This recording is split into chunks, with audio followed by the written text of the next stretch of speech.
Good afternoon, ma'am. I'm Ryan Adrileton and from code 987, and this time I'm gonna perform the three types of cravat. First is broad cravat.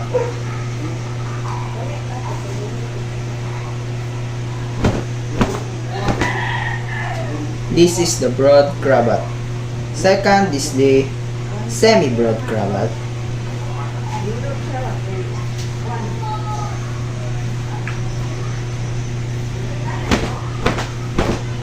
This is the semi-broad cravat. Third is the narrow.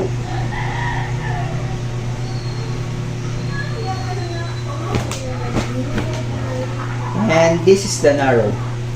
Now this time I'm gonna perform how to do a square knot.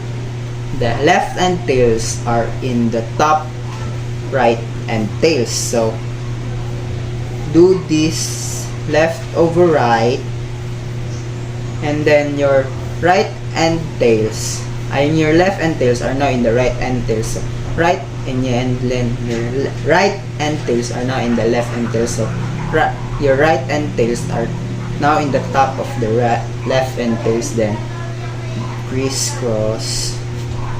And when you do this, it's gonna. So that's all. Good morning, ma'am. I'm Ryan Adrileton and I'm from code 987. So this time I'm gonna perform the four-tail bandage.